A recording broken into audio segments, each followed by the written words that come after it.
Bonjour, je m'appelle Tommy Tikei et je représente le Centre Rire 2000.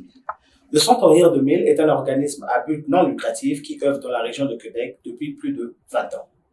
Nous avons pour mission d'appuyer les jeunes et les adultes de communautés culturelles dans leur intégration socio-économique au sein de la société québécoise, promouvoir des activités de sensibilisation et de gestion de la diversité culturelle, vous outiller par rapport à la communication interculturelle, identifier les similitudes et les différences entre les valeurs communes québécoises et les valeurs d'autres cultures, sensibiliser à l'enjeu, l'adaptation de savoir-être des collègues issus de l'immigration au contexte du marché du travail québécois, comprendre l'importance du processus d'adaptation pour une meilleure communication en contexte interculturel. Pour vous donner une idée de l'étendue de nos activités, nous vous avons préparé une petite vidéo.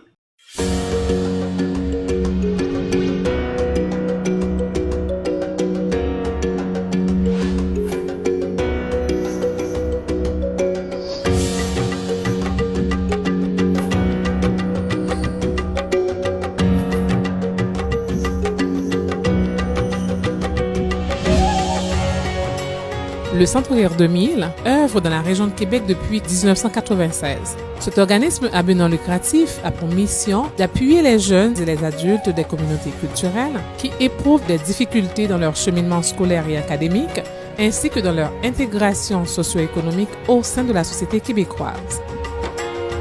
Centre Rire 2000 représente 2000 à 2500 nouveaux contribuables et citoyens à part entière de la société québécoise par le biais de son programme d'accompagnement socio-économique.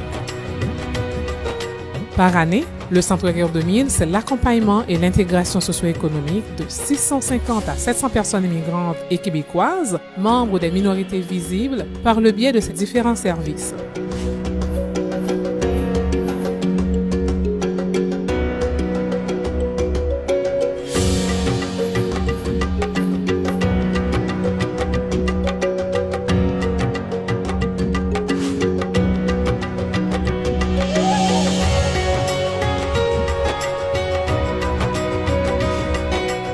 Centre Rire 2000, c'est également 100 à 120 professionnels et techniciens de divers métiers et professions réglementées, accompagnés et intégrés dans le marché du travail québécois par le biais du service d'accompagnement, de référencement et de réorientation professionnelle. C'est aussi des milliers de Québécois, jeunes et adultes, de toutes origines, sensibilisés à l'apport de l'immigration et à la richesse de la diversité. C'est aussi 200 à 300 aînés québécois, initiés à l'informatique et jumelés aux familles immigrantes, 150 à 200 personnes immigrantes francisées par le biais de notre cours de francisation à temps partiel et du renforcement du français par le jumelage avec les aînés québécois. Finalement, c'est plus de 60 entreprises accompagnées dans leur recherche de ressources humaines par année. Les objectifs spécifiques découlant de la mission de notre organisation consistent en une amélioration de l'autonomie économique et linguistique pour une intégration sociale harmonieuse, une assistance dans le processus d'installation et d'intégration économique, une prise de conscience dans le milieu de l'isolement que vivent les adultes issus des communautés ethnoculturelles et une mise au point des stratégies efficaces qui permettront de briser cet isolement et de faciliter leur intégration sur le marché du travail. Depuis sa création, le Centre Rire 2000 est promoteur d'activités de sensibilisation à la diversité québécoise. À cet effet, nous soulignons chaque année, à travers différents événements, des journées thématiques qui visent à promouvoir l'apport des autres cultures dans le développement économique et social de la société québécoise. Parmi ces événements, citons le mois de l'histoire des Noirs en février, la semaine d'action contre le racisme en mars et la semaine québécoise des rencontres interculturelles en octobre.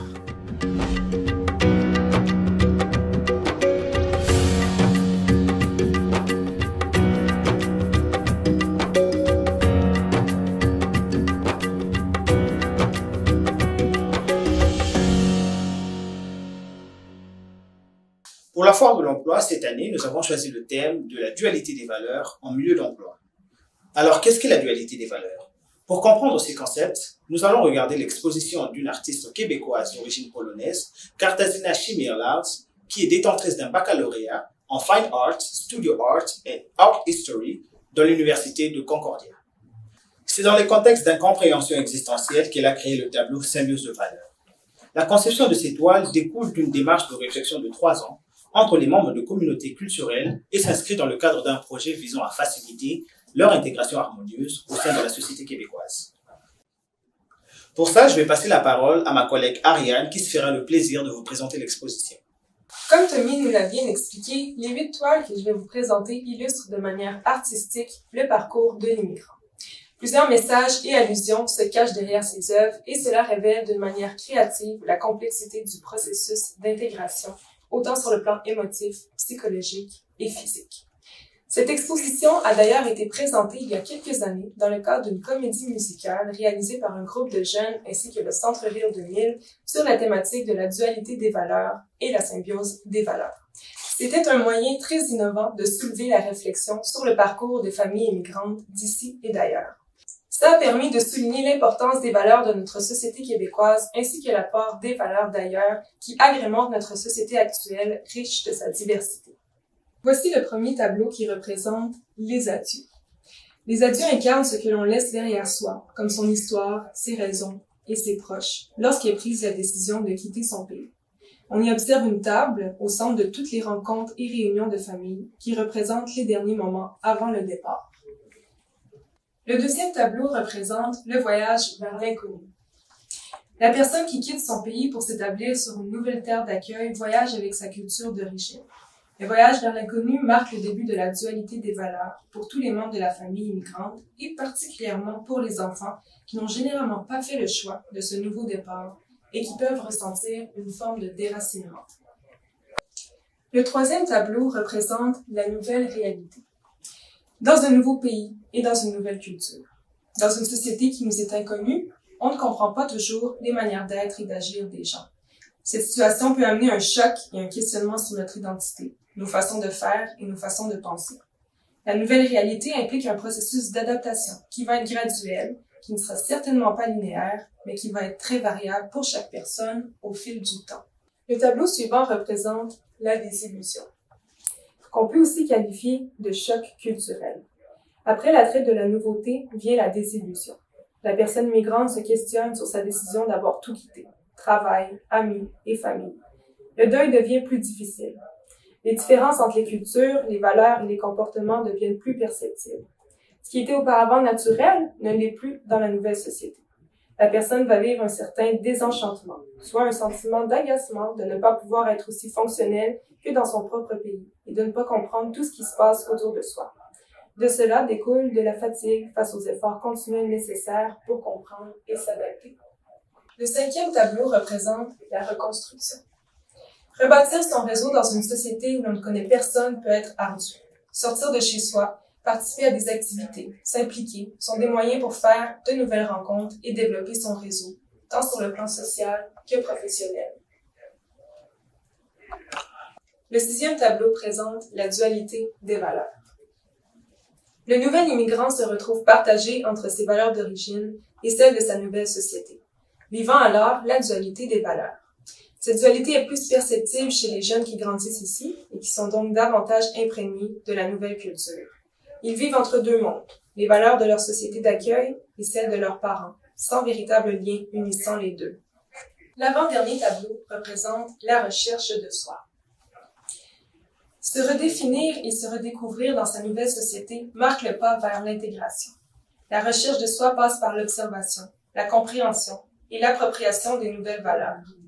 En créant un pont entre les valeurs d'origine et celles de la société d'accueil, elles s'enrichiront mutuellement et contribueront à la symbiose des valeurs. Le huitième et dernier tableau représente la symbiose des valeurs. On retrouve la personne migrante sur le pont, en équilibre pour faire son choix de vie. Après les émotions intenses, positives comme négatives, vécues précédemment, la personne immergée dans un autre pays ou une autre culture parvient à digérer tous ces changements et commence à être capable de mieux fonctionner. Cette adaptation peut se faire grâce à une meilleure connaissance et compréhension des codes de conduite et de communication en vigueur dans son nouvel environnement.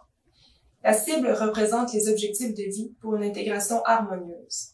La position centrale sur le pont représente la maîtrise de la gestion de la dualité des valeurs. Merci beaucoup Ariane pour ta belle présentation. Maintenant, nous allons essayer de comprendre c'est quoi la symbiose des valeurs. Pour comprendre la symbiose des valeurs, nous devons aussi comprendre c'est quoi une valeur.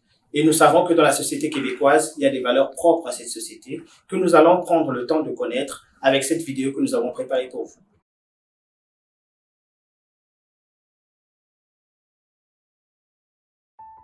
Connaissez-vous les valeurs du Québec? Ces valeurs sont le résultat d'une histoire commune sur le territoire du Québec. Elles rendent la société québécoise unique et façonnent la vie quotidienne de toutes les personnes qui en font partie. Parmi ces valeurs, le français. Le Québec est une société francophone. Le français est au cœur de l'identité québécoise car il est le mode d'expression de la culture québécoise et le symbole commun d'appartenance à la société québécoise. S'ensuit la démocratie. Le Québec est une société démocratique. Au Québec, le régime démocratique permet à la population d'exercer son pouvoir en choisissant ses représentantes et représentants. Comme résultante de la démocratie, au Québec, les femmes et les hommes sont égaux. Les femmes et les hommes ont les mêmes droits, les mêmes obligations et les mêmes responsabilités dans la vie privée et la vie publique. Et à cette égalité s'ensuit la responsabilité. La Charte des droits et libertés de la personne est un outil que le Québec s'est donné pour encourager le respect entre toutes les Québécoises et tous les Québécois. Et dans ce respect dont jouit chaque Québécoise et chaque Québécois, le Québec est une société laïque. Dans la société québécoise, les libertés de conscience et de religion sont des valeurs fondamentales. Chaque personne a donc le droit d'avoir les croyances religieuses de son choix. L'apprentissage de ces valeurs exprimées par la Charte des droits et libertés de la personne est un élément incontournable pour favoriser l'intégration au Québec. Après avoir visionné la vidéo, il est temps pour nous de se faire un petit rappel sur ces valeurs communes québécoises si importantes. En premier, nous avons le français qui est une nécessité. La société québécoise est une société libre et démocratique. Le pouvoir politique et religieux sont séparés.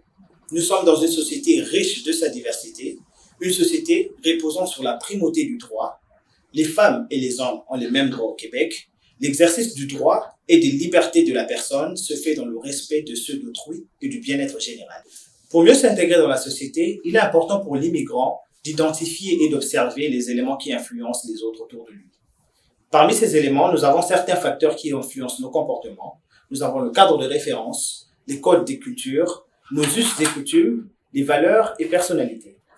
Il est donc important pour l'immigrant d'observer avec prudence ce qu'il pense, ce qu'il veut dire, ce qu'il croit dire et ce qu'il dit.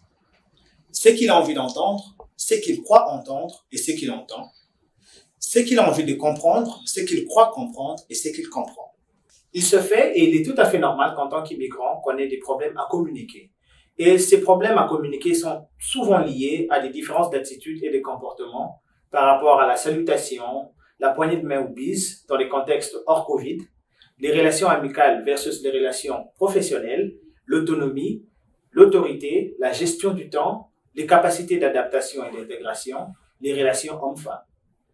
Pour favoriser une meilleure intégration et vivre la dualité des valeurs dans la société québécoise et même en milieu d'emploi, il est donc important pour l'immigrant de prendre le temps d'observer comment les choses sont faites ici, prendre conscience de différences de comportement comparativement à son pays d'origine, apprendre, désapprendre et même réapprendre, se connaître, son parcours, son bagage, ses valeurs, ses compétences, négocier avec les nouvelles réalités, prendre conscience de différences de comportement, prendre une distance, un recul par rapport à sa culture et celle de l'autre, relativiser, considérer la personne dans son ensemble, son parcours, son bagage, la barrière de la langue, se connaître, ses valeurs, ses compétences, ses intérêts, comprendre les situations, incompréhension, maladresse, impair ou malentendu liés au contexte interculturel et surtout faire preuve de beaucoup d'ouverture.